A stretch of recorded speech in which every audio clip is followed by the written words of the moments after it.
karena kesehatan. Yang pertama, ya, coba kunjungi rumah sakit. Itulah alasan kita bersyukur, alasan kita memuji Tuhan. Yang kedua, coba saudara pergi ke penjara. Bapak Ibu saudara lihat di sana, mereka dikurung, mereka dikerangkeng, mereka di dalam suatu bui. Mereka tidak bisa kemana-mana. Beberapa tahun yang lalu saya juga pernah pergi ke sana, saya menengok saudara yang ada di sana. Ada orang yang saya kenal di sana. Begitu dia bisa keluar dari pintu itu saja, dia langsung merangkul kami. Artinya apa, saudara? Begitu kita melihat orang-orang yang ada di penjara, apa yang paling berharga dalam kehidupan kita ini? Kebebasan. Betapa bersyukurnya kita bebas, ya. Bukan sebebas-bebasnya. Artinya apa? Kita nggak seperti orang di dalam penjara. Mau melakukan apapun itu dibatasi, bahkan tidak bisa. Betapa bersyukurnya. Ya. Yang ketiga, ke rumah duka. Ke rumah duka. Apa yang kita dapat di sana? Saat kita berada di rumah duka, orang yang mungkin sedang berduka, orang yang mungkin sedang dalam keadaan susah, apa yang kita dapat di sana, saudara? Pertama, kita tidak dapat memprediksi apa yang terjadi dalam kehidupan kita ke depan. Nggak tahu kita. Kita nggak tahu apa yang terjadi dalam kehidupan kita. Dan saat kita berada di rumah duka, saat kita pergi mungkin melayat, saudara, kita dipanggil Tuhan, apa yang terjadi? Mengingatkan kita bahwa kita hidup di dunia ini hanya sementara. Nah, seperti ujian tadi.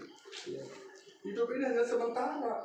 Begitu kita masuk ke rumah duka, ke tempat orang yang meninggal, nanti kita seperti itu, hanya sementara saja.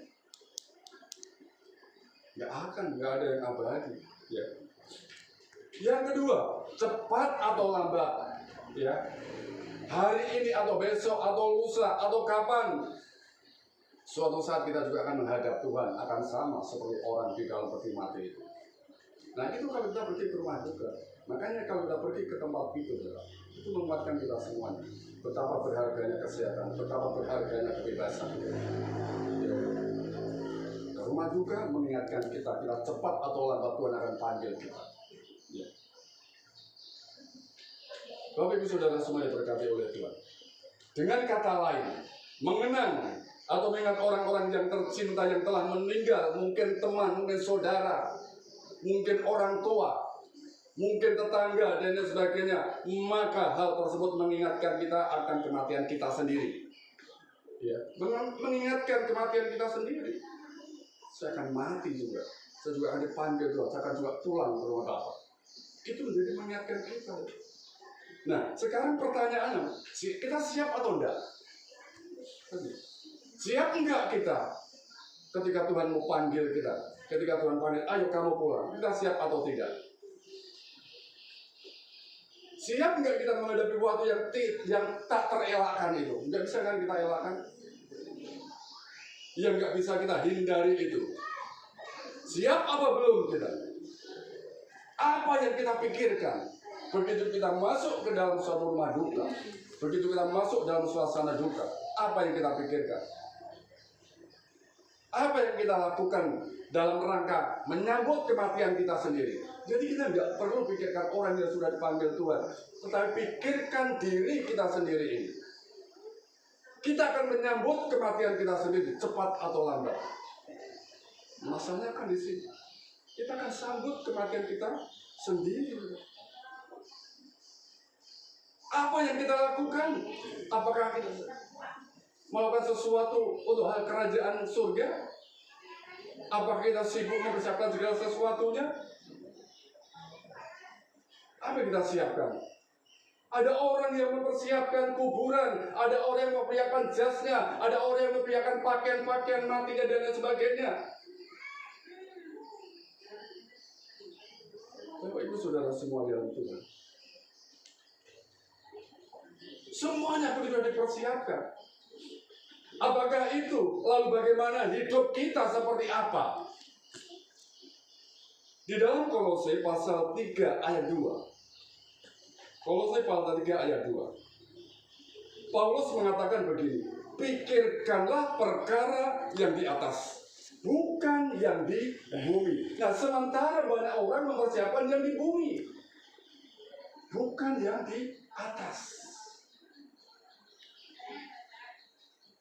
Saudara semua di dalam Tuhan, maksudnya adalah arahkan pikiranmu, arahkan apa yang kau lakukan, apa yang kau kerjakan yang berhubungan dengan kerajaan surga, dengan kehidupan kekal nanti. Itu pikirkanlah perkara yang di atas.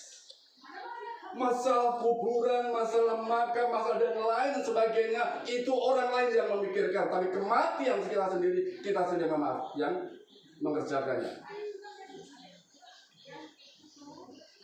Bapak Ibu Saudara semua dikasih oleh Tuhan, ketika perkara-perkara di atas hanya kita yang mengerjakannya dan orang lain tidak bisa mengerjakannya, betapa pentingnya kita untuk menjalani kehidupan ini dengan kebenaran.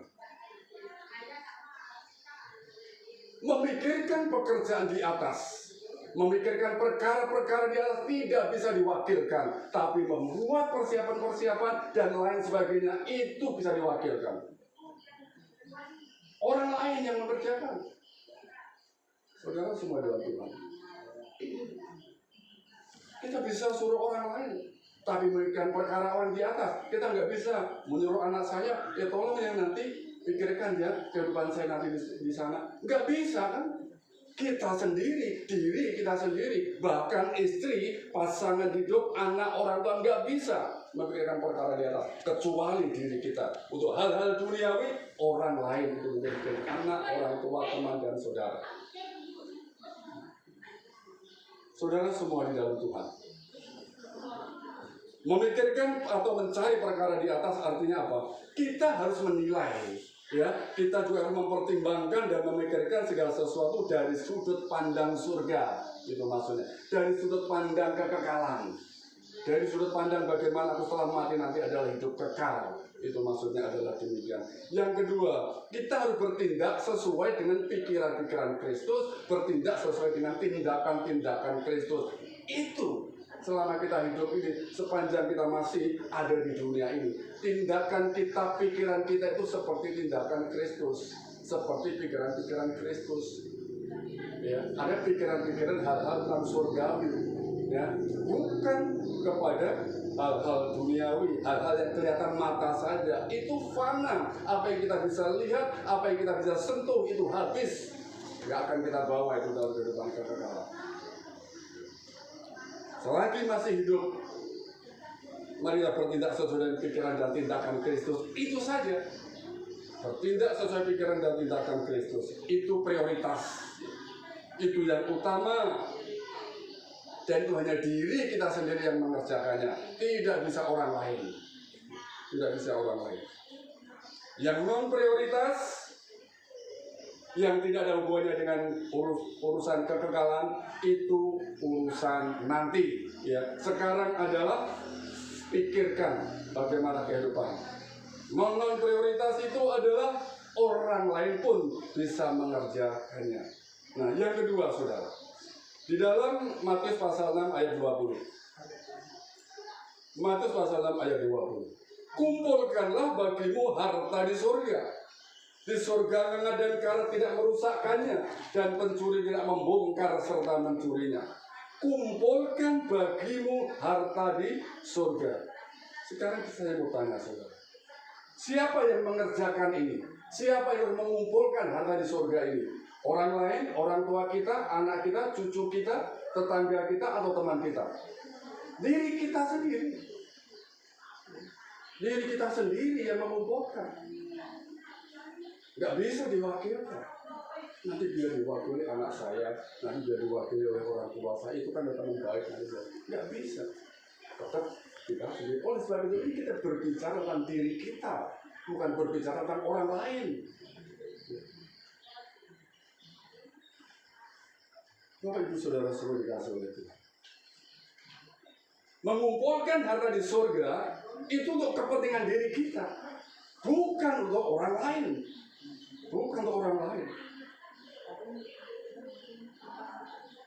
Nah, jika itu untuk keperluan kita, jika itu untuk kepentingan kita, pertanyaannya adalah, sudahkah kita kerjakan? Sudahkah kita lakukan mengumpulkan harta di surga tersebut? Saudara semua dikasih oleh Tuhan. Maksud daripada firman Tuhan di atas, saudara. Ya, maksud daripada firman Tuhan di atas. Yang berkata, pikirkan perkara di atas. Kumpulkanlah harta di surga. Satu, prioritas anak Tuhan, prioritas orang percaya adalah harta yang kekal. Itu harta yang berhubungan dengan kehidupan nanti setelah kita mati. Ya, jadi prioritas adalah harta yang ada hubungannya ketika dari Tuhan panggil kita. Jadi sangat aneh, lebih aneh dari binatang bebek katanya begitu, kalau seseorang yang mengaku sebagai orang percaya tetapi yang menyukakan dirinya ada hal-hal duniawi saja, mengutamakan hal-hal duniawi saja, atau memprioritaskan yang bukan prioritas. Bapak Ibu Saudara semua, ini ada suatu gambaran, saudara. Mungkin Bapak Ibu Saudara pernah melihat patung ya, patung. Patung atau boneka ya, saya lihat boneka kecil saja. Tingginya mungkin nggak sampai 30 cm, tergantung kebutuhan orang saja kalau saya melihat ya. Nah, ada patung itu yang sering diletakkan di toko. Kalau di Pangkalan pun saudara, kalau saya lewat jalan Gilimbing Manis, itu saya pasti lihat di situ. Nah, itu dikenal orang dengan sebutnya maneki neko, ya. Itu patung itu adalah patung kucing. Pernah lihat? Itu dikenal dengan namanya kucing keberuntungan ya itu. Ya, pernah nengok ya? Ada yang tangannya melambai-lambai itu. Pernah bayangkan itu? Nah, itu kucing keberuntungan, saudara. Nah, patung itu berbicara apa, saudara? Dulu saya berpikir, ketika saya melihat patung itu hanya suatu nilai seni saja. Memang saya juga suka, itu bagus kalau nilai seninya, karena cantik juga, dia bisa gerak itu tangannya, gerak-gerak sendiri. Ya, tangannya bukan tangannya, kakinya ya, dari depan itu. Nah, tetapi rupanya, menurut tradisi yang dipercaya, bahwa itu patung itu membawa keberuntungan bagi orang yang memiliki. Nah, kalau diletakkan patung kucing di situ, itu memiliki keberuntungan. Kenapa, saudara? Kalau Bapak Ibu Saudara melihat, saya mau tanya, kira-kira yang digerakkan itu kaki kanan atau kaki kiri? Ya, kaki kanan apa kaki kiri ya? Ya. Nah, saya mau tanya, saya mau begini, saudara. Itu ada maksudnya. Kalau itu adalah kaki kirinya, kalau banyak saudara melihat kaki kirinya, harapan dari orang yang ada di situ apa? Ketika dia jualan apa? Supaya datang banyak pelanggan itu. Nah itu saudara. Kalau geraknya begini ya, sebelah kiri ya, itu ayo datang banyak pelanggan. Nah begitu. Yang kedua, kalau yang sebelah kanan, harapan dari orang yang punya patung itu, mudah-mudahan adalah banyak untungnya. Nah, yang kiri minta dia banyak pelanggan, yang sebelah kanan supaya banyak untungnya. Nah ini, itu rupanya menurut tradisi percaya adalah seperti itu. Tapi kalau saya pahami dengan maksud tradisi seperti itu apa? Ujung-ujungnya juga cuan, duit kan? Kalau datang banyak pelanggan juga bawa untung, kalau banyak untung juga banyak ada pelanggan. Ujung-ujungnya tetap duit. Nah rata-rata orang berpikir seperti ini, dunia saja terus, iya kan? Dia harapan, nggak apa-apa lah. Kalau yang digerakkan pun kaki kiri juga nggak apa-apa, toh nanti juga banyak pelanggan. Kalau digerakkan kaki kanan, toh nanti banyak jual untung, kan sama saja. Apalagi kalau dua-duanya, tapi saya nggak pernah lihat, paling satu saja, entah kanan atau kiri. Makanya kalau melihat saudara, sebelah kanan, ayo datang banyak keuntungan, kalau sebelah kiri, ayo datang banyak pelanggan. Nah itu saudara, dalam pikiran saya ini ujungnya duit saja, ya untung saja, hal-hal duniawi saja. Nah ini ya, saya itu Bapak Ibu Saudara ya. Nah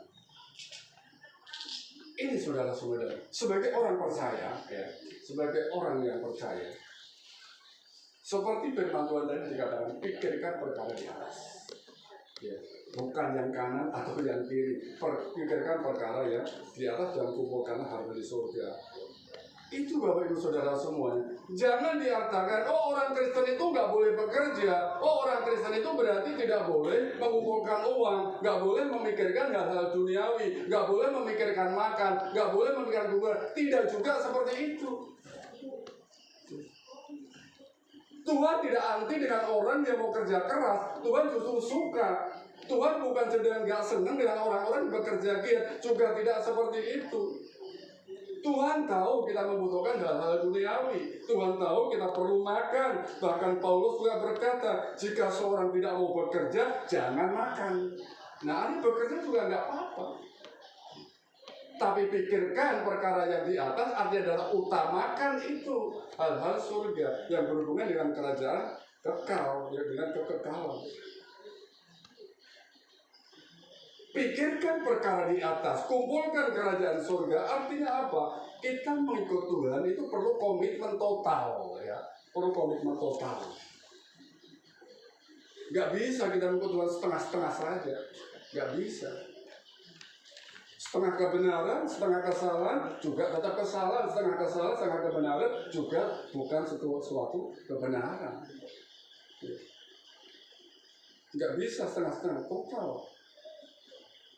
Jika prioritas kita hal-hal dunia diselimuti oleh hal-hal duniawi, maka kita tidak mungkin dari pengikut Tuhan yang baik. Ini prioritas, tapi diselimuti oleh non-prioritas. Itu juga tidak menjadi pengikut Kristus yang baik. Firman Tuhan pun juga katakan dalam Matius 6 ayat 33, utamakan kerajaan Allah. Ya. Pikirkan kerajaan Allah. Ya. Saudara semua yang diberkati oleh Tuhan.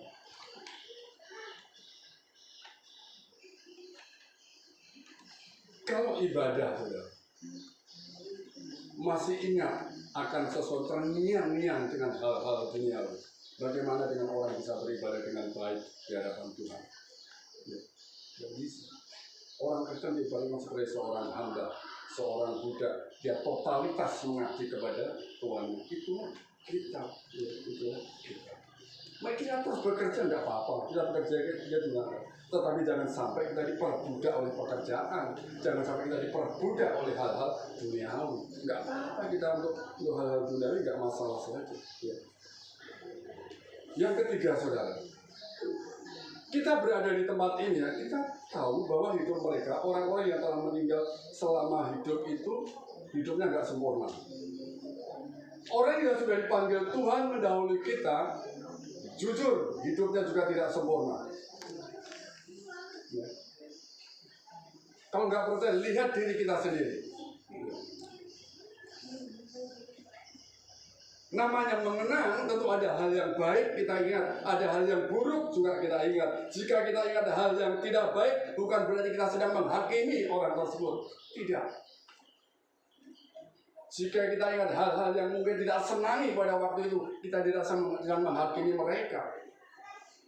Kita tidak sedang ngolok-ngolok mereka juga enggak, tidak seperti itu. Saudara semua dikasih oleh Tuhan. Maksud saya begini, saudara. Ketika kita mengenang orang-orang yang sudah meninggal, ketika orang-orang yang sudah dipanggil Tuhan, cara terbaik menunjukkan cinta kasih kita kepada mereka. Terlepas mereka baik atau buruk adalah satu. Jika itu hal baik yang kita ingat, kita lanjutkan. Ya kan? Kalau baik, lanjutkan. Ibadahnya baik, ikuti. Pengorbanannya baik, ikuti. Kesetiaannya baik, ketaatannya baik, ketekunannya baik, itu ikuti. Itu kan hal yang baik. Tetapi ketika kita ingat ada hal-hal yang buruk yang pernah dilakukannya, kita hanya bisa memperbaiki lewat diri kita. Orang yang sudah mati sudah nggak bisa diapa-apakan lagi. Mau diperbaiki sudah nggak bisa. Tapi kita yang hidup masih bisa memperbaiki diri kita. Artinya ketika kita melihat kesalahan yang pernah dilakukan oleh orang-orang yang pernah melakukan kesalahan seperti itu, ketika kita hidup, jangan sampai kita melakukannya. Kita bukan sedang menghakimi, kita bukan sedang menjelek-jelekan orang yang meninggal, tidak.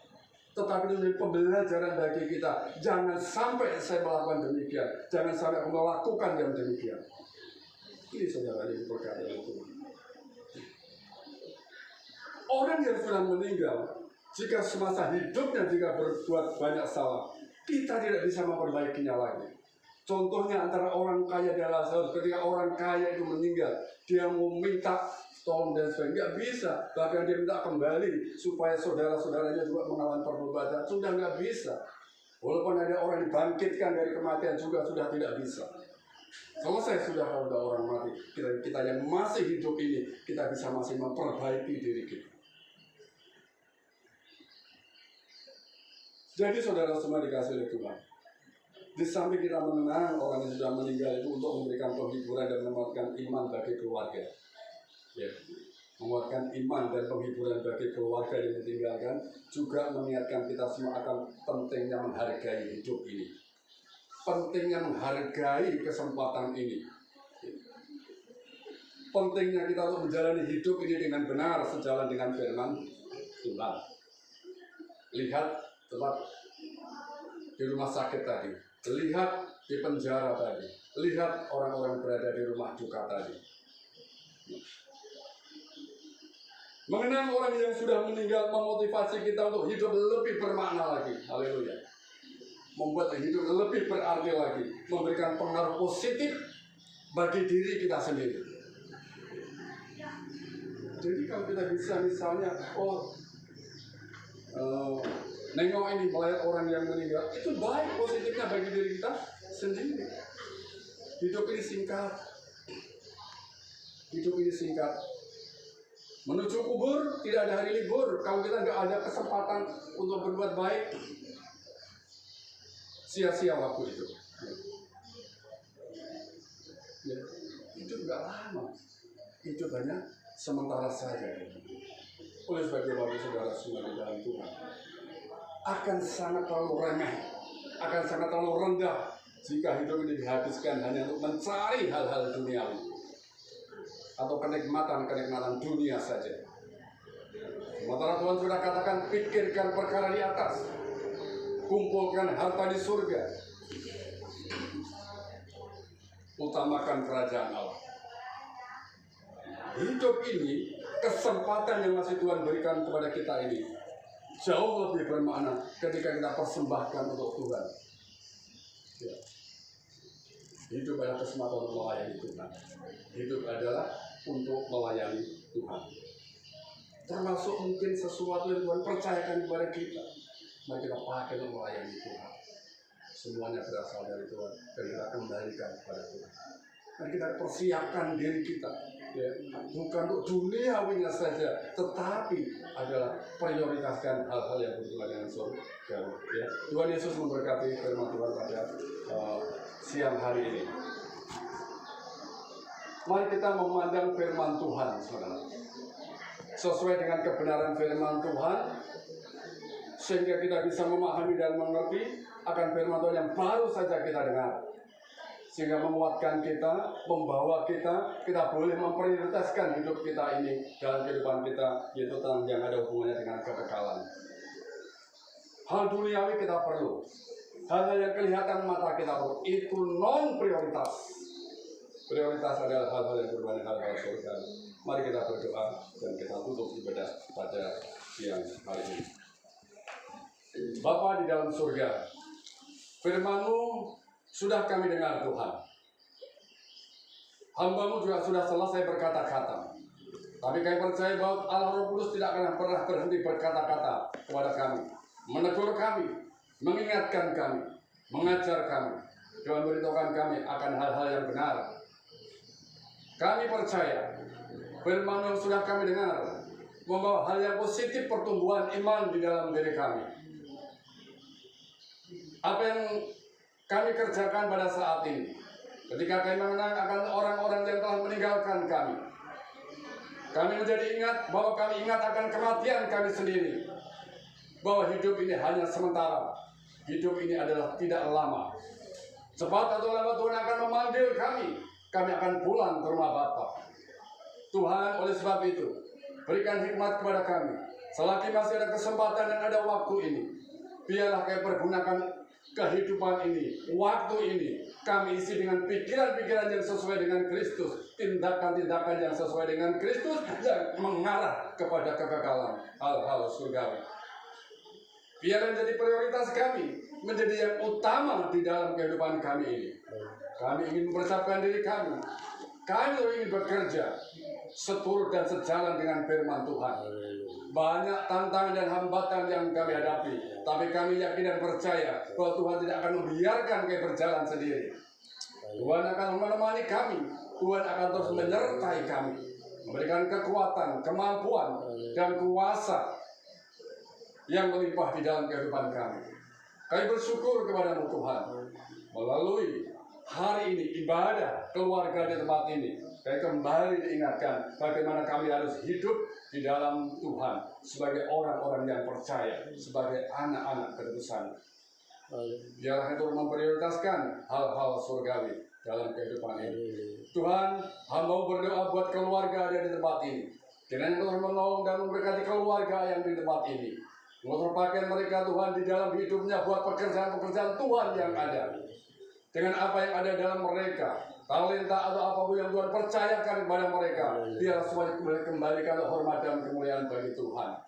Engkau berkati pekerjaannya, Engkau berkati rumah tangganya, apapun aktivitas dan pergumulannya Tuhan berkati. Bahkan jika ada yang sakit, Tuhan sembuhkan. Jika mereka mengalami kelemahan, Tuhan berikan kekuatan. Bapa di dalam surga, kami serahkan seluruh keluarga besar daripada Bapak Rudi Purba ini ke dalam tangan-Mu. Kiranya pertolongan dan perlindungan Tuhan melimpah-limpah ke dalam keluarga ini, ke dalam keluarga besarnya. Apapun yang menjadi kerinduannya, apapun yang menjadi keinginannya, kami letakkan di dalam nama Yesus Kristus. Tuhan akan memberkati dan membuat semuanya berhasil.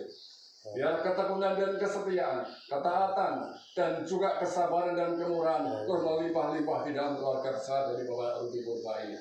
Terima kasih Tuhan. Di akhir ibadah ini kami juga mengucap syukur kepada Tuhan. Biarlah kasih karunia dan damai sejahtera dari Allah, kasih sayang dari Tuhan Yesus Kristus, cinta kasih dan pertolongan dari Roh Kudus selalu dicurahkan di dalam kehidupan kita sampai selama-lamanya. Di dalam nama Bapa, Anak dan Roh Kudus Allah yang Esa, kami tutup ibadah pada siang hari ini. Haleluya. Amin. Saya serahkan kepada Tuhan.